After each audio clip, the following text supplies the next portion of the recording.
सब कहते थे कि मैं दिखने में काफी अच्छा हूँ, मेरी त्वचा साफ है और मेरी पर्सनैलिटी भी बढ़िया है। कॉलेज की सबसे खूबसूरत लड़की ने भी एक बार मेरी तारीफ की थी, लेकिन मेरा एक दोस्त शुआंग फेई मुझसे बहुत जलता था। उसे डर था कि कहीं वो लड़की मुझसे प्रभावित न हो जाए। जलन के मारे उसने एक बहुत ही गिरी हुई हरकत की। उसने मेरी दीदी की आखिरी निशानी, जो एक कंगन था, उसे चुरा लिया। उसे लगा कि ऐसा करने से वो मुझे रोक पाएगा। मुझे जैसे ही पता चला, मैं बिना कुछ सोचे समझे सीधे उस पार्टी रूम में पहुंच गया जहां सब दोस्त इकट्ठा थे। दरवाजा खोलते ही मैं सीधे शिनजी और उसके दोस्तों के खेल के बीच में पहुंच गया। वहां नियम था कि जो भी पहला इंसान अंदर आएगा उसे सामने वाले को गले लगाना या चूमना होगा, पर मेरा ध्यान इन सब पर नहीं था। मैंने सीधे शुआंग फेई का हाथ पकड़ा और कहा, मेरा कंगन वापस करो। उसका चेहरा सफेद पड़ गया और वो झूठ बोलते हुए मुकर गया कि उसने कुछ नहीं किया। वहां मौजूद बाकी लोग मुझे अजीब नजरों से देखने लगे। तभी सोफे पर बैठी शिनजी ने मुस्कुराते हुए कहा, सुनो, खेल के नियम के हिसाब से तुम्हें पहले मुझे एक छोटा सा तोहफा या किस देना होगा। मैंने गुस्से में साफ मना कर दिया। उसने चाल चलते हुए कहा, चलो, अगर कंगन ढूंढना है तो मैं तुम्हारी मदद कर सकती हूँ, बशर्ते तुम यहाँ बैठकर मेरे साथ समय बिताओ। मैं कुछ बोल पाता, उससे पहले ही शुआंग फेई घबरा गया और बोल पड़ा, कंगन मैंने नहीं चुराया, पर मुझे पता है वो कहाँ है। मैंने उसे बाहर की बड़ी झील में फेंक दिया है। ये सुनते ही मेरा गुस्सा 7वें आसमान पर पहुंच गया। मैं तुरंत बाहर झील की तरफ भागा। शिनजी भी अपनी जैकेट उठाकर मेरे पीछे चल दी। झील के किनारे पहुंचकर मेरा दिल बैठ गया। वो कंगन मेरी दीदी की आखिरी याद था। मैंने अपना फोन शिनजी को पकड़ाया और ठंडे पानी में उतर गया। मैं पागलों की तरह पानी में हाथ पैर मार रहा था और शिनजी किनारे बैठकर चुपचाप मुझे देख रही थी। 1.5 घंटा बीत गया, पर मुझे कुछ नहीं मिला। मैं बुरी तरह थक चुका था और मेरी हिम्मत टूट रही थी। तभी शिनजी आगे बढ़ी और उसने मुझे खींचकर पानी से बाहर निकाला। उसने तुरंत अपनी गर्म जैकेट मेरे कंधों पर डाल दी। उस ठंड में उसकी जैकेट की गर्माहट से मेरी आंखों में आंसू आ गए, पर उसने कहा, ये मदद मुफ्त में नहीं है। मेरी 2 शर्तें हैं। एक सवाल का सही जवाब दो और जो खेल का नियम था उसे पूरा करो। मैंने आंखें बंद की और उसके गाल पर एक छोटा सा किस कर दिया। वो मुस्कुराई और बोली, तुम गलत समझ रहे हो, मेरा मतलब असली वाले किस से था। मैं झेप गया और मन ही मन सोचने लगा कि ये लड़की कितनी अजीब है। उसने कहा कि ये तो सिर्फ शुरुआत थी, बाकी की शर्त कंगन मिलने के बाद पूरी होगी। फिर उसने पूछा, ये कंगन तुम्हारे लिए इतना जरूरी क्यों है। मैंने कांपती आवाज में कहा, क्योंकि ये मेरी स्वर्गीय दीदी की आखिरी निशानी है। अगले दिन मुझे कॉलेज में पता चला कि प्रशासन ने उस झील का सारा पानी बाहर निकलवा दिया है। मैं तुरंत वहाँ भागा। वहाँ काम कर रही एक महिला ने मुझे रोका। मैंने उनसे पूछा, क्या आपको यहाँ कोई कंगन मिला। उन्होंने हैरान होकर कहा, तुम्हें कैसे पता। हाँ, मिला था, पर उसे बड़े अधिकारियों शिनजी के लोगों ने अपने पास रख लिया है। मैंने तुरंत शिनजी को मैसेज किया, क्या कंगन तुम्हारे पास है। उसका तुरंत जवाब आया, हाँ महफूज है, पर सिर्फ बातों से काम नहीं चलेगा। मुझे पता था कि वो मुझे तंग कर रही है, फिर भी मैंने हार नहीं मानी और उसे शाम को एक क्लब में मिलने को कहा। लेकिन ऐन वक्त पर मुझे ऑफिस के काम से एक मीटिंग में जाना पड़ा। मैंने उसे मैसेज किया, मुझे जरूरी काम है, क्या हम कल मिल सकते हैं। उसने साफ मना कर दिया। मैंने दोबारा लिखा, तो क्या मैं थोड़ा देर से आ सकता हूँ। उसने मजाक में कहा, ठीक है, पर फिर तुम्हें मुझे ज्यादा वक्त देना होगा। मुझे उसके इस बर्ताव पर बहुत गुस्सा आ रहा था। उस शाम मीटिंग में काम के दबाव की वजह से मेरी तबीयत बहुत खराब हो गई। मैंने होश खोने से पहले अपनी एक पुरानी जानकार सी चेन दीदी को फोन किया। वो तुरंत आई और मुझे सहारा देकर अपने घर ले गई ताकि मैं आराम कर सकूं। जब वो मुझे सुलाकर बाहर जाने लगी तो मेरे फोन पर लगातार फोन आने लगे। सी चेन दीदी ने मुझे परेशान न करने के लिए फोन बाहर ले जाकर उठाया। फोन पर शिनजी थी, जो बहुत गुस्से में थी क्योंकि रात के 12 बज चुके थे। सी चेन दीदी ने पूछा, आप कौन बोल रही हैं। शिनजी की आवाज तुरंत ठंडी पड़ गई। तुम कौन हो और उसका फोन क्यों उठा रही हो। दीदी ने कहा, मैं उसकी दोस्त हूँ, उसकी तबीयत ठीक नहीं है और वो यहाँ आराम कर रहा है। इतना सुनते ही शिनजी ने फोन काट दिया। अगले दिन जब मैं जागा तो मुझे एहसास हुआ कि मुझसे बहुत बड़ी गड़बड़ हो गई है। मैंने शिनजी का फोन नहीं उठाया था। जब मैंने उसके सोशल मीडिया अकाउंट पर देखा तो उसने गुस्से में एक पोस्ट डाली थी जिससे साफ था कि वो मुझसे बेहद नाराज है। मुझे लगा कि मुझे खुद जाकर उससे माफी मांगनी चाहिए। मैंने इंटरनेट पर उसका क्लास टाइम टेबल निकाला, लेकिन जैसे ही मैंने उसका पेज खोला मैं हैरान रह गया। इंटरनेट पर मेरी और सी चेन दीदी की कुछ तस्वीरें गलत तरीके से वायरल की जा रही थी, जिसमें ऐसा लग रहा था कि हम बहुत करीब हैं। लोग हमारे बारे में झूठी अफवाहें उड़ा रहे थे। मैंने उन अफवाहों पर ध्यान नहीं दिया और सीधे उस क्लास के बाहर पहुंच गया जहां शिनजी की आखिरी क्लास होने वाली थी। मुझे पता चला कि वो अपने दोस्तों के साथ बहुत गुस्से में बैठी हुई थी। जब शिनजी ने उन तस्वीरों को देखा तो वो बिल्कुल शांत हो गई, एक ऐसी शांति जो डराने वाली थी। उसके दोस्तों ने उसे दिलासा देने की कोशिश की और उसने गुस्से में अपना फोन टेबल पर पटका और कहा, मुझे कोई फर्क नहीं पड़ता। जैसे ही क्लास खत्म होने की घंटी बजी, मैं उसकी तरफ भागा। वो अपने दोस्तों के साथ बाहर आ रही थी। उसने अपनी हुडी का कैप पहना हुआ था और वो बहुत उदास और गुस्से में लग रही थी। उसके दोस्तों ने मुझे देखकर ताना मारा, अरे देखो, हमारे स्टार यहाँ आए हैं। सब लोग मुझे देखने लगे। शिनजी ने मुझे इस तरह देखा जैसे वो मुझे जानती ही न हो और आगे बढ़ गई। मैं घबरा गया और मैंने दौड़कर उसकी जैकेट का कोना पकड़ लिया। वो रुकी, पर उसने मुड़कर नहीं देखा। उसकी आवाज बहुत सख्त थी, क्या काम है। मैंने कहा, मुझे माफ कर दो, कल रात मैं सच में जानबूझकर नहीं रुका था। उसने मेरा हाथ झटक दिया और रूखेपन से कहा, आज तक किसी ने मेरे साथ ऐसा नहीं किया। तुम्हारा कंगन मैंने दूसरी बड़ी नदी में फेंक दिया है, दम है तो खुद जाकर ढूंढ लो। ये कहकर वो चली गई। मेरा दिमाग सुन्न हो गया और आंखों से आंसू बहने लगे। मुझे लगा कि मैंने अपनी गलती से सब कुछ बर्बाद कर दिया। तभी मेरे फोन पर सी चेन दीदी का मैसेज आया कि हमारी शाम के खाने की योजना का क्या हुआ। मैं अपने आंसू पहुंचकर किसी तरह तैयार हुआ और उस रेस्टोरेंट में पहुंचा जहां दीदी मेरा इंतजार कर रही थी। मैंने उनसे नजरें चुराने की कोशिश की ताकि उन्हें पता न चले कि मैं रो रहा था। मैंने बहुत कम खाना ऑर्डर किया। दीदी ने मुझे देखकर मुस्कुराते हुए कहा, तुम तो हमेशा से ही फिट रहे हो, इतना कम क्यों खा रहे हो। मैंने भी मुस्कुराने की कोशिश की, पर दीदी ने भांप लिया कि मेरी आंखें और नाक लाल हैं। उन्होंने प्यार से पूछा, क्या तुम रो रहे थे, क्या बात है, मुझसे भी छुपाओगे। दीदी की इस बात को सुनते ही मेरा सब्र टूट गया और मैं फूट फूट कर रोने लगा। दीदी ने धीरे से मेरे आंसू पोंछे। जब मैंने ऊपर देखा तो रेस्टोरेंट के दरवाजे पर शिंजी खड़ी थी। वो लोगों के बीच बहुत अलग और गंभीर दिख रही थी। हमारी नजरें मिली और मेरी आंख से एक और आंसू टपक गया। मैं बहुत असहज महसूस कर रहा था। वो अपने दोस्तों के साथ ऊपर वाले कैबिन में चली गई। बाद में मुझे पता चला कि ऊपर कैबिन में बैठे लोग मेरे बारे में ही बातें कर रहे थे कि नीचे बैठी महिला मेरी दोस्त या बचपन की साथी है। शिंजी ये सब चुपचाप सुन रही थी और उसकी खामोशी उसका गुस्सा बयां कर रही थी। खैर, दीदी के साथ खाना खाने के बाद मेरा मन थोड़ा हल्का हुआ। वीकेंड पर मुझे अपने खर्चों के लिए काम करना था। मैं कैफे और इवेंट्स में पार्ट टाइम काम करता था। उस रविवार मैं एक बड़े क्लब में काम करने गया। जाने से पहले मैंने शिंजी की वो महंगी जैकेट साथ ले ली जो मेरे पास रह गई थी, ताकि मैं उसे वापस कर सकूं। मैंने रिसेप्शन पर वो जैकेट दी और कहा, ये शिंजी की है, उन्हें दे दीजिएगा। लेकिन थोड़ी ही देर बाद काउंटर से लड़की दौड़ती हुई आई और बोली, सर, उन्होंने कहा है कि ये जैकेट आप खुद उन्हें अंदर जाकर दें। मेरा दिल धक से रह गया। मैं उनसे बिल्कुल नहीं मिलना चाहता था, पर काम के नियमों के कारण मैं मना नहीं कर सकता था। मैंने गहरी सांस ली, लिफ्ट पकड़ी और 9वीं मंजिल पर स्थित रूम नंबर 912 के सामने पहुंच गया। मैंने दरवाजा खटखटाया। अंदर से उसी जानी पहचानी सख्त आवाज ने कहा, अंदर आ जाओ, और मैंने भारी कदमों से दरवाजा खोल दिया। शिंजी अपने दोस्तों के साथ बैठी हुई थी और वे लोग खेल हारने पर कोल्ड ड्रिंक पीने की शर्त लगा रहे थे। वहाँ माहौल काफी अजीब था। सब एक दूसरे के साथ हंसी मजाक कर रहे थे। तभी मुझे एहसास हुआ कि शिंजी की नजरें काफी देर से मुझ पर टिकी हुई थीं। जैसे ही हमारी नजरें मिली, उसने मुझे ऊपर से नीचे तक देखा और रूखेपन से पूछा, तुम वहाँ खड़े खड़े क्या सोच रहे हो। उसके एक दोस्त ने भी मजे लेते हुए कहा, अरे, पहली बार किसी वेटर को अपनी यूनिफॉर्म में इतना सीरियस देखा है। उनके टोकने पर मुझे बहुत अजीब लगा। मैंने तुरंत कहा, मैं यहाँ आपकी जैकेट वापस करने आया हूँ। शिंजी ने लापरवाही से कहा, ठीक है, उसे कहीं भी रख दो। जैसे ही मैं जैकेट रखकर मुड़ने लगा, उसकी कड़क आवाज आई, क्या मैंने तुम्हें जाने के लिए कहा। मैं डर के मारे वहीं रुक गया और पेशेवर तरीके से मुस्कुराते हुए पूछा, जी बताइए, आपके लिए मैं और क्या कर सकता हूँ। उसकी आंखों में एक अजीब सी शरारत थी। उसने पास पड़ा हुआ पासा उठाया और कहा, आओ मेरे साथ कुछ खेल खेलो, मुश्किल नहीं है, बस अंदाजा लगाना है। उसने शर्त रखी, अगर तुम सही अंदाजा लगाओगे तो मैं तुम्हारे काम का इंसेंटिव कमीशन बढ़ा दूंगी, और अगर गलत हुआ तो तुम्हें हमारे साथ कोल्ड ड्रिंक पीनी होगी। मैंने तुरंत मना कर दिया क्योंकि मुझे उसकी नीयत ठीक नहीं लग रही थी। मैंने कहा, मुझे ये खेल नहीं आता और मैं ये सब ड्रिंक्स नहीं पीता। वो हल्का सा मुस्कुराई और बोली, मना मत करो, बस 10 बार की बात है, खेल खत्म होते ही तुम जा सकते हो। मैंने मन में हिसाब लगाया कि जीतने के चांस आधे आधे हैं। अगर जीत गया तो अच्छे पैसे मिल जाएंगे और हार भी गया तो 10 ग्लास ड्रिंक से क्या ही होगा। मैंने हिम्मत जुटाई और कहा, ठीक है। शिंजी ने अपनी बगल में बैठी लड़की को हटने का इशारा किया। मैंने तुरंत हाथ हिलाते हुए कहा, नहीं, मैं सामने बैठ जाता हूँ। पर उसने मुझे घूरते हुए कहा, मुझे अपनी बात दोबारा न कहनी पड़े। मैं हिचकिचाते हुए उसके पास जाकर बैठ गया। हमारे बीच थोड़ी दूरी थी, पर मुझे उसके पास से एक अजीब सा परफ्यूम महसूस हो रहा था। उसने पासा फेंका और मुझसे पूछा, नंबर बड़ा आएगा या छोटा। मैंने बिना सोचे कहा, छोटा, पर नंबर बड़ा निकला। नियम के मुताबिक मुझे ग्लास खाली करना पड़ा। दूसरी बार भी मैंने छोटा कहा, पर फिर से नंबर बड़ा निकला। एक एक करके हर बार मैं हारता गया। मुझे समझ आ गया कि वो जानबूझकर मुझे परेशान कर रही है, पर मैं भी जिद पर अड़ गया था और हारने पर चुपचाप अपनी शर्त पूरी कर रहा था। जब 10 बार का खेल खत्म हुआ तो मेरा पेट अजीब सा होने लगा और मुझे चक्कर आने लगे। मैंने किसी तरह अपनी तबीयत संभाली और पूछा,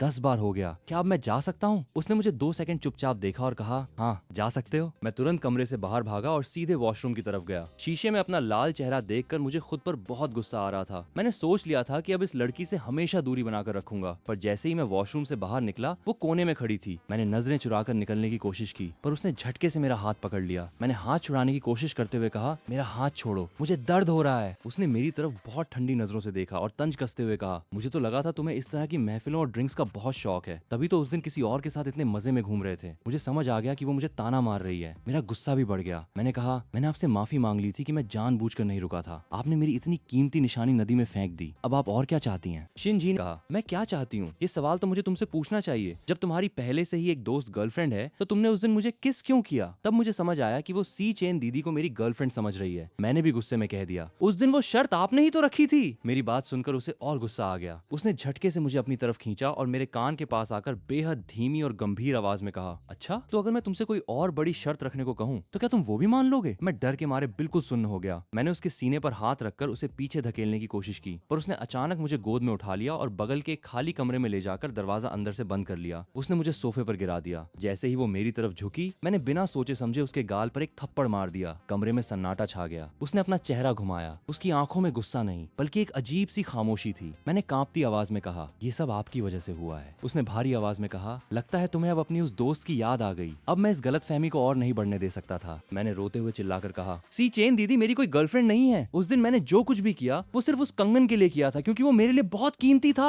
आपने मुझे मजबूर किया था। शिनजी का चेहरा अचानक बदल गया। उसने अपना हाथ बढ़ाया जैसे वो मेरे आंसू पोंछना चाहती हो, पर मैंने उसका हाथ झटक दिया और कहा, मुझे मत छुओ। वो कुछ नहीं बोली, बस चुपचाप उठी और कमरे से बाहर चली गई। जैसे ही दरवाजा बंद हुआ मेरी बची कुची हिम्मत भी टूट गई और मैं सोफे पर बैठकर अकेले रोने लगा। उस रात के बाद से मैंने शिनजी को उस क्लब में कभी नहीं देखा। जब मैं अपना काम खत्म करके अपनी सैलरी लेने पहुंचा तो मैं सच में हैरान रह गया। आज रात के काम का मेरा कमीशन पूरे 20,000 रुपए बना था। शिनजी ने मुझसे झूठ नहीं बोला था। खेल के दौरान जितनी भी ड्रिंक्स ऑर्डर हुई थी उन सब का फायदा उसने मेरे खाते में डाल दिया था। मैं सच में उसकी फितरत समझ नहीं पा रहा था। वो कभी गुस्सा हो जाती है तो कभी अचानक इतनी मेहरबान। वो भलाई भी ऐसे रूखे तरीके से करती है जैसे उसे किसी से शुक्रिया सुनना पसंद ही न हो। पर इस पैसे को देखकर मेरा सारा दुख दर्द गायब हो गया। मैंने सोचा कि पुरानी बातें भूलकर अब उससे एक अजनबी की तरह ही दूरी बनाए रखूंगा। अगले कुछ दिन मैं शांति से कॉलेज जाता रहा, पर अचानक मेरे पेट में तेज दर्द होने लगा। शायद पिछले कुछ दिनों की भागदौड़ और तनाव की वजह से मेरी तबीयत बिगड़ रही थी। पहली क्लास खत्म होते ही मेरे पेट में तेज मरोड़ उठी और मैं तुरंत वॉशरूम की तरफ भागा। जैसे ही मैं वॉशरूम की तरफ गया मैंने पीछे से शुआंग फेई को बड़बड़ाते हुए सुना, बड़ा शरीफ बनता है। उसने इंटरनेट से मेरे सारे पोस्ट हटवा दिए और मेरा अकाउंट भी ब्लॉक करवा दिया। उसकी सहेली ने हैरान होकर पूछा, क्या सच में उसने ऐसा किया? मैंने वॉशरूम का दरवाजा बंद कर लिया, पर बाहर से उनकी फुसफुसाहट आती रही। शुआंग फेई गुस्से में कह रहा था, इंटरनेट पर अब मेरे पेज पर कुछ नहीं बचा। उसने अपनी गलती छुपाने के लिए ऐसा किया है। उसकी सहेली ने कोई तरकीब सुझाते हुए कहा, तो फिर जैसा तुमने सोचा है वैसा ही करते हैं। उधर मेरी तबीयत ठंडे पानी पीने की वजह से और खराब हो रही थी। मेरा चेहरा दर्द से सफेद पड़ चुका था। दोपहर की क्लास के बाद मैं बस किसी तरह अपने कमरे पर जाना चाहता था, लेकिन जैसे ही मैं वॉशरूम के कैबिन से बाहर निकलने लगा अचानक ऊपर से किसी ने मेरे सिर पर बर्फ जैसा ठंडा पानी डाल दिया। मैं ऊपर से नीचे तक पूरी तरह भीग गया। उस कड़कड़ाती ठंडक से मेरी आंखों के आगे अंधेरा छा गया। जब मैंने संभल कर दरवाजा खोलने की कोशिश की तो पता चला कि किसी ने बाहर से उसे लॉक कर दिया है। मैंने जोर जोर से दरवाजा पीटते हुए कहा, बाहर कौन है? दरवाजा खोलो। तभी बाहर से शुआंग फेई की ठंडी आवाज आई, चिल्लाते रहो, अब तुम चुपचाप यहीं बंद रहो। उसके कदमों की आवाज दूर जाती रही। मैं ठंड से कांप रहा था। तभी मेरे एक दोस्त फू जिंगशेन ने आकर बाहर फंसा हुआ वाइपर हटाया और दरवाजा खोला। मुझे इस हालत में देखकर वो हैरान रह गया। उसने घबराकर पूछा, तुम ठीक तो हो? कॉलेज की बिल्डिंग से हमारे कमरे तक का 5 मिनट का रास्ता हमने तड़पते हुए 20 मिनट में तय किया। कमरे पर पहुंचकर उसने तुरंत मेरे लिए गर्म चाय बनाई और मेरे बाल सुखाए, पर मेरा दर्द कम नहीं हो रहा था। उसने कहा, चलो मैं तुम्हें डॉक्टर के पास ले चलता हूँ। हम धीरे धीरे चल रहे थे कि तभी कॉलेज की छुट्टी की घंटी बजी और छात्रों की भीड़ बाहर आने लगी। अचानक मेरे पेट में फिर से तेज दर्द उठा और मैं वहीं जमीन पर बैठ गया। तभी मेरे सिर के ऊपर से एक जानी पहचानी आवाज आई, ये चेन? मैंने ऊपर देखा। शिनजी की दोस्त वुआन मुझे देख रही थी। उसने पूछा, तुम यहाँ इस हालत में क्या कर रहे हो? मेरा दिल बैठ गया। मैंने देखा कि उसके ठीक बगल में शिनजी खड़ी थी। किस्मत भी मेरे साथ अजीब खेल खेल रही थी। शिनजी ने जब मेरा सफेद पड़ा चेहरा देखा तो उसकी भौहें तन गईं। उसने सख्त लहजे में पूछा, तुम्हें क्या हुआ है? मैं बस चाहता था कि वे वहाँ से चली जाएं,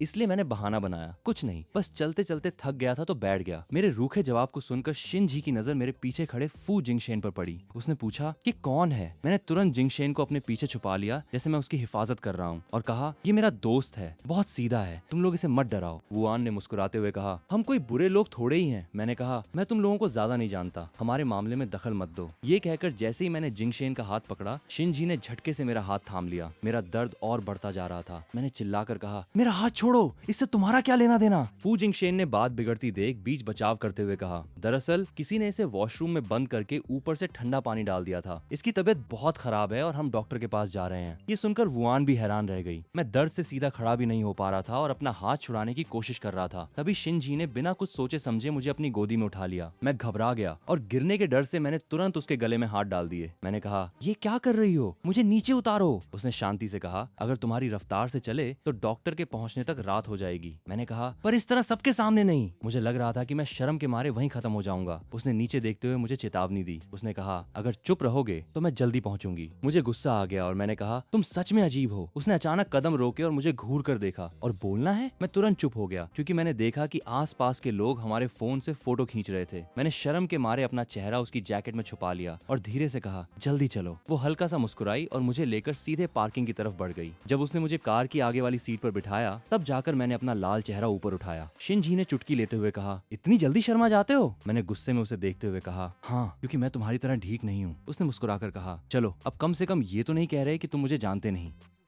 जब मैं अपनी थकी हारी और बीमार तबीयत के साथ किसी तरह अपने कमरे पर वापस आया, तब फू जिंगशेन ने मुझे एक बहुत बड़ी और चौंकाने वाली खबर दी। उसने बताया कि जो शुआंग फेई रोज मुझे परेशान करता था, शिन जी ने उसे पकड़कर 2 घंटे तक पानी के पूल में डुबोए रखा। उसकी हालत इतनी खराब हो गई कि उसे सीधे अस्पताल ले जाना पड़ा, जहाँ मुश्किल से उसकी जान बची। जिंगशेन ने मुझसे कहा, अब देखो कि वो आगे कभी तुम्हारे सामने ऐसी हरकत करने की हिम्मत करता है या नहीं। मैं चुपचाप लेटा हुआ छत को घूरता रहा। इस बात से मुझे बिल्कुल भी खुशी नहीं हो रही थी। शिन जी जैसे बेपरवाह इंसान से भला कोई क्या उम्मीद कर सकता है? वो भला सच में मेरे लिए ऐसा क्यों करेगी? वो तो बस मुझे अपने जाल में फंसाना चाहती है। अच्छा हुआ कि मैं उसकी नीयत पहले ही समझ गया था, नहीं तो मैं भी उसके बहकावे में आ जाता। शिन जी जितना ज्यादा मेरे मामलों में दखल देगी, मुझ पर उसका एहसान उतना ही बढ़ता जाएगा। फिर आगे चलकर उससे पीछा छुड़ाना और भी मुश्किल हो जाएगा। वो बहुत ही जिद्दी और अजीब है। मैं उससे कोई वास्ता नहीं रखना चाहता। मैं तो बस यही दुआ कर रहा था कि वो जल्दी ही मुझे परेशान करना बंद कर दे और मेरा पीछा छोड़ दे। अगले दिन मैं देर तक सोता रहा। जब दोपहर में सोकर उठा और अपना फोन देखा तो मुझे एक मैसेज मिला। वो शुआंग फेई का था। उसने लिखा था, ये चेन, मुझे माफ कर दो। मेरे मन में उसके प्रति कोई हमदर्दी नहीं थी, बल्कि मुझे उसकी इस हालत पर हंसी आ रही थी। मैंने उसके मैसेज को नजरअंदाज कर दिया और बिस्तर से उठ गया। जब मैं बाथरूम से बाहर आया तो एक और अजीब बात हुई। जो लड़का हमेशा मुझसे दुश्मनी रखता था, वो आज अचानक मुस्कुराते हुए मुझसे बोला, ये चेन, गुड मॉर्निंग। सिर्फ मैं ही नहीं, जिंगशेन को भी लगा कि आज उसका दिमाग ठिकाने पर नहीं है। वो बिना वजह इतनी आत्मीयता दिखा रहा था। मैंने कोई नाटक न करते हुए रूखा सा चेहरा बनाया और पूछा, शुआंग फेई कहाँ है? उसने झिझकते हुए बताया कि उसे बहुत तेज बुखार था, पर दवा मिलने के बाद अब वो ठीक है। मैंने मन ही मन सोचा कि वो काफी ढीठ है। उसने आगे बताया कि शुआंग फेई अब शायद देश छोड़कर बाहर जाने की तैयारी कर रहा है। ये सुनकर जिंगशेन की आंखें खुली की खुली रह गईं। उसने नहीं सोचा था कि शिनजी इतनी सख्ती दिखाएगी कि उस इंसान को हमेशा के लिए यहाँ से दूर कर देगी। मैंने उस लड़के की तरफ ठंडी नजरों से देखा और साफ शब्दों में पूछा, क्या इस बात का मुझसे कोई लेना देना है? मेरी इस बात ने उसका मुंह बंद कर दिया। मुझे पता था कि ये सब शिनजी का ही किया धरा है, पर मैंने बहुत सोच समझकर यही तय किया कि मैं इस बारे में अनजान ही बना रहूंगा। अगर मैंने कुछ कहा और उसने बदले में मुझसे कोई बड़ी मांग कर दी तो मैं क्या करूंगा? इन सब बातों से दूर रहने और जिंगशेन का शुक्रिया अदा करने के लिए, क्योंकि उसने मेरी बीमारी में बहुत मदद की थी, मैंने वीकेंड पर उसे एक अच्छे रेस्टोरेंट में खाना खिलाने का फैसला किया। वीकेंड की शाम मैं उसे उसी वेस्टर्न रेस्टोरेंट में ले गया जहाँ सी चेन दीदी मुझे पहले ले गई थी। पर जैसे ही हम दरवाजे पे पहुंचे, हमारे चेहरे की हंसी गायब हो गई, क्योंकि वहाँ सामने शिनजी खड़ी थी। पीछे से एक भारी और गंभीर आवाज आई, रुक जाओ। मेरा दिल एक पल के लिए थम गया और मेरे कदम वहीं जम गए। उसकी सहेली वुआन ने मजे लेते हुए कहा, अरे तुम लोग तो यहाँ खाना खाने आए थे ना, फिर वापस क्यों जा रहे हो? मुझे मजबूरी में मुड़ना पड़ा और मैंने एक झूठी मुस्कान के साथ कहा, हमारा मन कुछ और खाने का कर रहा है। शिनजी ने अपनी भौहें उठाई और पूछा, अच्छा तो क्या सोच लिया कि क्या खाना है? मेरे पास कोई जवाब नहीं था और मेरा दिमाग वहाँ से निकलने का रास्ता ढूंढ रहा था। तभी वुआन ने बात को और बढ़ाते हुए कहा, चलो फिर इसी रेस्टोरेंट में चलते हैं, सब साथ खाएंगे तो अच्छा लगेगा। वैसे भी आज शिनजी ही बिल देने वाली है। मेरा मन हुआ कि मैं उसे गुस्से में घूरूं। वो जानबूझकर ऐसा कर रही थी। फू जिंगशेन घबराकर मेरी आस्तीन खींचने लगा। मैंने धीरे से उससे कहा कि डरे नहीं। फिर मैंने हिम्मत जुटाई और शिनजी की आंखों में देखते हुए कहा, ठीक है, एक साथ ही खाना खा लेते हैं। इस तरह हम चारों अनजाने में एक ही टेबल पर बैठ गए। मैंने चुपके से देखा कि वुआन के साथ एक और महिला बैठी थी जिसने चश्मा पहना हुआ था। वो दिखने में बहुत शांत, शालीन और गंभीर लग रही थी, जो शिनजी और उसके दोस्तों के माहौल से बिल्कुल अलग थी। मैं चुपचाप उसे देख ही रहा था कि उसने जैसे मेरी बात भांप ली। उसने अपना सिर उठाया और कहा, नमस्ते, मेरा नाम लियांग किंग है। मैंने भी जवाब दिया, नमस्ते, मैं ये चेन हूँ। फिर मैंने अपने दोस्त का परिचय कराया, और ये फू जिंगशेन है, मेरा रूममेट। पर तभी लियांग किंग ने जिंगशेन की तरफ देखा और एक ऐसा सवाल पूछा जिससे वहाँ बैठे सब लोग हैरान रह गए। उसने कहा, क्या तुम मुझे भूल गए? वुआन ने तुरंत मजाक उड़ाते हुए कहा, लियांग किंग, तुम कब से लोगों में इतनी दिलचस्पी लेने लगी? तभी जिंगशेन ने काफी देर तक हिचकिचाने के बाद बहुत धीमी आवाज में कहा, दीदी। ये सुनते ही पूरे केबिन में सन्नाटा छा गया। वुआन का मुंह खुला का खुला रह गया। उसने हैरान होकर पूछा, क्या तुम्हारा चचेरा भाई तो वो दूसरा लड़का है ना? लियांग किंग ने बहुत आराम से समझाते हुए कहा, दरअसल मेरे चाचा ने दूसरी शादी की थी, तो ये उस रिश्ते से भाई लगता है। मैं ये सब सुनकर बिल्कुल हैरान रह गया। मैंने कभी नहीं सोचा था कि मेरा ये सीधा साधा दोस्त इतने बड़े परिवार से ताल्लुक रखता है। इस बेहद असहज कर देने वाले माहौल को शांत करने के लिए आखिरकार शिनजी ने चुप्पी तोड़ी और कहा, चलो खाना ऑर्डर करो। मैंने सिर्फ 2 चीजें ही चुनी थी कि शिनजी ने मुझे टोकते हुए कहा, इतना कम क्यों खा रहे हो? क्या तुम चिड़िया हो? मैंने थोड़े गुस्से में जवाब दिया, मैं ये खाना जिंगशेन को खिला रहा हूँ क्योंकि उसने मेरी जान बचाई थी और मदद की थी। ये सुनकर उसका चेहरा बिगड़ गया और वो बोली, उस मदद में मेरा भी हाथ था, तो तुमने मुझे क्यों शामिल नहीं किया? मैंने उसकी बात का कोई जवाब नहीं दिया। उसने तुरंत वेटर को इशारा किया और कहा, जो भी ऑर्डर हुआ है उसकी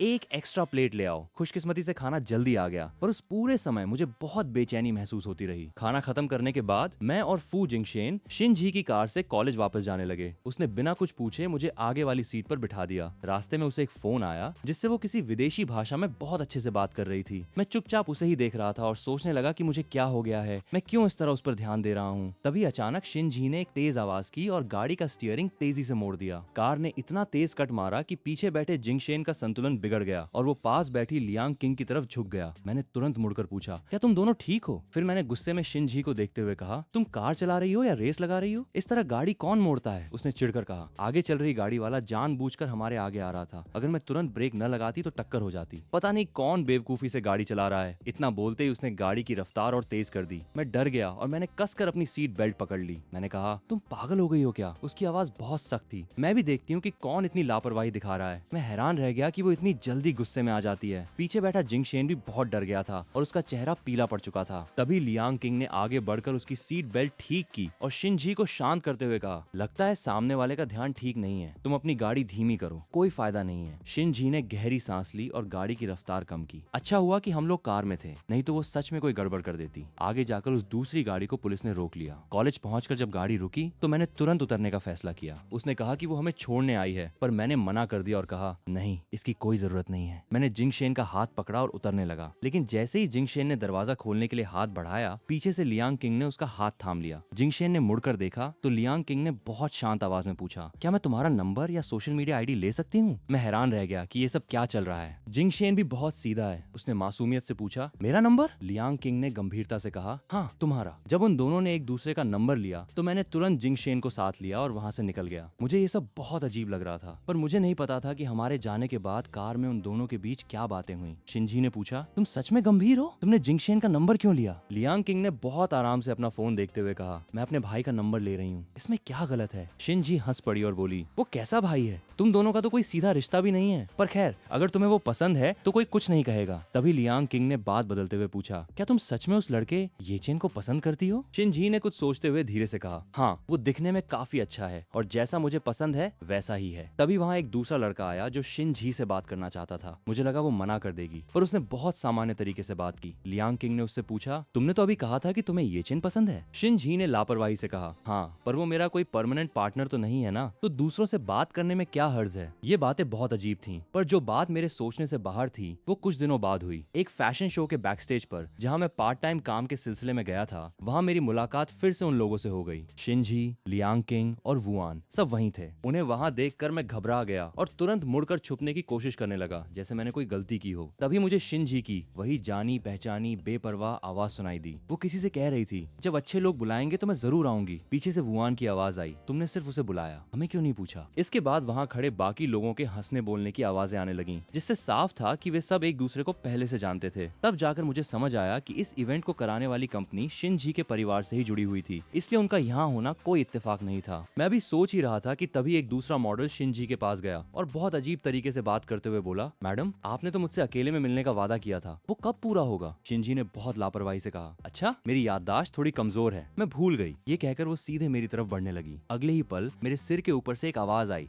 येचेन! मैं इतना डर गया कि मेरा फोन हाथ से छूटने लगा। मैंने ऊपर देखा तो सामने शिनजी खड़ी थी। वो मुस्कुरा रही थी और उसने कहा, कितना बड़ा इत्तेफाक है ना? बैक स्टेज पर शिनजी की दोस्त वुआन ने मुझे देखा तो वो बहुत हैरान हुई और बोली, येचेन, तुम यहाँ क्या कर रहे हो? मैंने झिझकते हुए बस 2 शब्द कहे, शो के लिए। शिनजी ने अपनी भौहें उठाई और पूछा, क्या तुम इस फैशन शो के मॉडल हो? उसे हैरान देखकर मुझे थोड़ा गुस्सा आया और मैंने पलट कर पूछा, क्यों, मैं मॉडल जैसा नहीं दिखता? वहाँ मौजूद बाकी लोग भी हैरान थे। तभी ली वेई नाम की एक मॉडल, जो अक्सर दूसरों से जलती थी, बीच में आकर मुस्कुराते हुए बोली, अरे, तो तुम लोग पहले से एक दूसरे को जानते हो? वुआन ने साफ शब्दों में कहा, हाँ, हम एक ही कॉलेज में पढ़ते हैं। ली वेई तुरंत ऐसे दिखाने लगी जैसे वो बहुत करीब हो और बोली, येचेन ने तो कभी तुम लोगों के बारे में नहीं बताया। मैंने उसकी बात पर ध्यान न देते हुए उसे अनदेखा कर दिया। तभी स्टाफ के लोगों ने हमें मंच पर जाने के लिए कहा। जाने से पहले वुआन ने मुझे चीयर करते हुए कहा, ऑल द बेस्ट! मंच पर ऐसा कमाल करो कि सब देखते रह जाएं। मुझे उसकी बात पर हंसी आ गई, लेकिन तभी शिनजी अचानक मेरे करीब आई और उसने मेरे कान के पास आकर बहुत धीमी आवाज में कहा, मैं तुम्हारा परफॉर्मेंस देखने के लिए बहुत उत्सुक हूँ। मैं तुरंत 2 कदम पीछे हट गया और गुस्से में कहा, मैं बहरा नहीं हूँ, इतनी पास आकर बोलने की जरूरत नहीं है। वो मुस्कुराई और बोली, मुझे लगा कि अगर पास आकर नहीं कहूंगी तो तुम ध्यान नहीं दोगे, जाओ अब अच्छा करके दिखाना। मैंने उसकी बात का जवाब नहीं दिया और जल्दी से अपनी वो शानदार ड्रेस पहनी जिसे पहनकर मुझे मंच पे जाना था। मेरा नंबर काफी बाद में था। जब मैं तैयार होकर इंतजार कर रहा था तो एक दूसरा मॉडल जो मुझसे मुकाबला कर रहा था मेरे पीछे आकर खड़ा हो गया। वो मुझे बहुत अजीब और ईर्ष्या भरी नजरों से देख रहा था। मुझे साफ समझ आ रहा था कि वो सिर्फ इसलिए जल रहा है क्योंकि ये ड्रेस मुझ पर उससे ज्यादा अच्छी लग रही थी। खैर, जल्द ही मेरा नंबर आ गया। मैंने एक गहरी सांस ली और आत्मविश्वास के साथ मंच पर कदम रखा। जैसे ही मैं सामने आया, दर्शकों के बीच से तारीफ की आवाजें आने लगी। मुझे पता था कि ये ड्रेस मेरे लिए ही बनी है। मैंने अपनी नजरों के कोने से देखा कि शिनजी बिना पलक झपकाए लगातार मुझे ही देख रही थी। थी। मैंने पूरे आत्मविश्वास के साथ वॉक पूरी की और जैसे ही मैं मुड़कर वापस आने लगा, अचानक मेरा दाहिना पैर फिसल गया और मेरे टखने में तेज मरोड़ उठी। मैं गिरते गिरते बचा। मैंने दर्द को बर्दाश्त करते हुए नीचे देखा तो पता चला कि मेरे जूते की हील टूट चुकी है, पर शो अभी खत्म नहीं हुआ था और मैं अपनी वजह से पूरा इवेंट खराब नहीं करना चाहता था। मैंने अपने दांत भींचे, तुरंत जूते उतारे और उन्हें हाथ में लेकर किसी तरह लंगड़ाते हुए बैक स्टेज पर वापस आ गया। वहां पहुंचते ही मेरी हिम्मत जवाब दे गई। दर्द के मारे मेरे माथे पर पसीना आ गया और ऐसा लगा जैसे पैर टूट गया हो। तभी सूट पहने एक बड़े अधिकारी वहां आए, जिन्हें सब बहुत सम्मान से देख रहे थे। उन्होंने मेरे सूजे हुए पैर को देखा और उनकी भौहें तन गईं। तभी वहां शिंजी आ पहुंची और उसने कहा, अब क्या सोचना, सीधे डॉक्टर के पास चलना चाहिए। उसे वहां देखकर न जाने क्यों मेरे दिल को थोड़ी तसल्ली मिली। वो तुरंत मेरे पास आई, नीचे बैठी और मेरे पैर को देखते हुए बोली, चोट काफी गहरी है, चलो मैं तुम्हें डॉक्टर के पास ले चलती हूँ। मैं थोड़ा हिचकिचा रहा था क्योंकि इवेंट अभी पूरा नहीं हुआ था, पर उसने सख्ती से कहा, तुम यहाँ रुक कर भी कुछ नहीं कर पाओगे, अब तुम मंच पे नहीं जा सकते। उसकी बात सुनकर मैं चुप हो गया। अगले ही पल वो मुझे गोद में उठाने लगी। मैं घबरा कर पीछे हटा और कहा, कि क्या कर रही हो? उसने कहा, तुम्हें डॉक्टर के पास ले जा रही हूँ। आस पास के लोगों को हमें देखते हुए पाकर मुझे बहुत शर्म आ रही थी। मैंने कहा, मैं खुद चल सकता हूँ। उसने कहा, तुम्हारा पैर इतना सूज गया है, तुम कैसे चलोगे? अगर तुम्हारी रफ्तार से चले तो कल सुबह तक भी यहाँ से बाहर नहीं निकल पाओगे, इसलिए जिद मत करो। मैंने आखिरकार हार मान ली और धीरे से कहा, ठीक है, पर मुझे पहले अपनी ड्रेस बदलनी होगी। वो मुझे चेंजिंग रूम की तरफ ले गई। इसके बाद शिंजी मुझे सीधे अपनी कार से अस्पताल ले गई। डॉक्टर ने पैर का एक्सरे किया और बताया कि लिगामेंट में खिंचाव आ गया है। डॉक्टर ने पैर को ठीक किया, दवा दी और पट्टी बांध दी। तब जाकर मुझे राहत मिली। अस्पताल का काम पूरा होने के बाद मैंने झिझकते हुए शिंजी से कहा, मदद के लिए शुक्रिया। उसने अपनी भौहें उठाई और मजाक में कहा, सिर्फ बातों से शुक्रिया अदा करोगे? मैंने उसे देखा और कहा, तो फिर तुम और क्या चाहती हो? उसने बहुत सीधे शब्दों में कहा, मुझे भूख लगी है। मैं उसकी बात तुरंत समझ गया और मैंने खुले दिल से कहा, ठीक है, चलो मैं तुम्हें अच्छे से रेस्टोरेंट में खाना खिलाता हूँ। खैर, जब मैंने उससे खाना खिलाने की बात कही तो वो बिल्कुल पीछे नहीं हटी। उसने सीधे एक बहुत ही महंगे और बड़े रेस्टोरेंट चैंगान नंबर 1 फीट में टेबल बुक कर ली। चूंकि डॉक्टर ने मुझे मिर्च मसाले से परहेज रखने को कहा था, इसलिए पूरा खाना बेहद सादा मंगाया गया। मैं नीचे मुंह किए चुपचाप अपना खाना खा रहा था। तभी मुझे अचानक महसूस हुआ कि वो बहुत गहराई से मुझे ही देख रही थी। उसकी आंखें बहुत गंभीर थीं। उसने मुझसे पूछा, क्या तुम्हें कॉलेज से कुछ दिन की छुट्टी ले लेनी चाहिए? मैंने मना कर दिया और कहा, इसकी जरूरत नहीं है, वैसे भी आगे त्योहारों की लंबी छुट्टियां आ रही हैं। हैरान करने वाली बात यह थी कि उस पूरे समय उसने मुझे बिल्कुल तंग नहीं किया, बल्कि वो काफी समझदारी और फिक्र दिखा रही थी। खाना खाने के बाद वो मुझे कार से वापस कॉलेज छोड़ने आ रही थी। जब हम बड़ी झील के पास से गुजरे तो मैंने कार की खिड़की का शीशा नीचे किया और ठंडी हवा को महसूस करने के लिए आंखें बंद कर लीं। तभी अचानक एक हाथ मेरी तरफ बढ़ा और बहुत आराम से मेरे चेहरे पर आ रहे बालों को कान के पीछे करने लगा। मैं झटके से आंखें खोलकर पीछे हटा और खुद को बचाते हुए पूछा, तुम ये क्या कर रही हो? शिंजी की आंखों में एक अजीब सी हलचल थी। उसने धीरे से अपना हाथ वापस खींचा और भारी आवाज में कहा, कुछ नहीं। उसने मुझे मेरे हॉस्टल के नीचे छोड़ा और मैं लंगड़ाते हुए अंदर चला गया। त्योहारों की उन 7 दिनों की छुट्टियों में पैसे कमाने का मेरा जो भी प्लान था, वो पैर की चोट की वजह से पूरी तरह चौपट हो गया। मुझे पूरे समय कमरे पर ही लेटे रहना पड़ा। खुशकिस्मती से आधा महीना बीतते बीतते मेरा पैर पूरी तरह ठीक हो गया। उस दिन शनिवार था और सी चेन दीदी का जन्मदिन भी था। हम दोनों ने पहले ही तय कर रखा था कि खाना खाने के बाद हम उस म्यूजिक कैफे में चलेंगे जहां मैं पार्ट टाइम गाना गाता हूं। दीदी को एक बड़ा सरप्राइज देने के लिए मैंने अपने एक दोस्त से पहले ही केक मंगवा कर रख लिया था। जब हम कैफे पहुंचे तो मैंने दीदी को एक अच्छी सीट पर बिठाया और मुस्कुराते हुए कहा, आज मैं आपके लिए एक खास गाना गाऊंगा जो आजकल मुझे बहुत पसंद है। दीदी ने मुस्कुराकर हामी भरी। मैं मंच पर गया, अपने बैंड के साथियों के साथ पोजीशन ली और जैसे ही धीमा संगीत बजने लगा मैंने माइक संभाला। मेरी आवाज गूंजते ही पूरे हॉल का शोर शराबा बिल्कुल शांत हो गया। तभी मेरी नजर कोने की एक टेबल पर पड़ी। वहाँ शिंजी बैठी हुई थी। उसके बगल में बैठी वुआन के चेहरे पर भी अजीब से भाव थे। उसने नहीं सोचा था कि मैं यहाँ पार्ट टाइम सिंगर के रूप में काम करता हूँ। उनके साथ बैठे एक दूसरे शख्स ने बताया, हाँ, ये यहाँ अक्सर शनिवार की शाम को गाता है। लियांग किंग ने भी हैरानी से कहा, ये लड़का हर जगह काम करता हुआ ही क्यों दिखता है? पर मैं उस समय पूरी तरह अपने गाने में डूबा हुआ था और मुझे आने वाले किसी भी ड्रामे का अंदाजा नहीं था। गाना खत्म होने पर मैंने नीचे बैठी सी चेन दीदी की तरफ देखा और माइक पर साफ शब्दों में कहा, सी चेन दीदी, आपको जन्मदिन की बहुत बहुत बधाई। मुझे नहीं पता था कि मेरे इस एक वाक्य ने कोने में बैठी शिंजी के चेहरे के भावों को बिल्कुल बर्फ जैसा ठंडा और सख्त कर दिया था। मैं मंच से नीचे आया और मेरे दोस्त ने तुरंत मुझे केक और तोहफा पकड़ा दिया। सामान लेकर मैं सीधे दीदी की टेबल पर गया। सी चेन दीदी की आंखों में बहुत खुशी थी। उन्होंने पूछा, ये सब तुमने मेरे लिए तैयार किया है? मैंने मुस्कुराकर कहा, हाँ। आपको पसंद आया? वो बहुत प्यार से बोली, तुमने तैयार किया है तो मुझे जरूर पसंद आएगा। मैंने मोमबत्तियां जलाई और कहा, दीदी एक विश मांगिए। पर दीदी ने मना कर दिया और मेरी तरफ देखते हुए कहा, अब मेरी विश मांगने की उम्र नहीं रही। मेरी बस यही ख्वाहिश है कि तुम हमेशा ऐसे ही मुस्कुराते रहो और खुश रहो। ये कहकर उन्होंने मोमबत्तियां बुझा दी। उनकी बात सुनकर मेरी आंखें भर आईं, पर दिल में एक बहुत ही अच्छी खुशी महसूस हो रही थी। फिर मैंने अपना लाया हुआ पेन उन्हें तोहफे में दिया। वो बहुत खुश हुई और बोली, ये बहुत सुंदर है, शुक्रिया। जन्मदिन की वो खुशी कुछ समय के लिए अच्छी थी, पर उससे मेरी असली मुश्किलें कम नहीं होने वाली थीं। पैर की चोट के कारण पिछले आधे महीने से मेरी कोई कमाई नहीं हुई थी। अक्टूबर की शुरुआत में घर पर 5,000 रुपए भेजने के बाद मेरा बैंक अकाउंट पूरी तरह खाली हो चुका था। इस आर्थिक तंगी और चिंता की वजह से मुझे रातों को नींद नहीं आती थी। आखिरकार कोई और रास्ता न देखकर मैंने फिर से उसी बड़े क्लब में पार्ट टाइम काम के लिए मैनेजर से बात की और शुक्रवार की शाम का समय तय हुआ। उस दिन मैं तैयार होकर जैसे ही क्लब के मुख्य दरवाजे पर पहुंचा, सामने से कुछ नए कस्टमर आ रहे थे। उनमें सबसे आगे एक अजीब सा दिखने वाला अमीर आदमी था।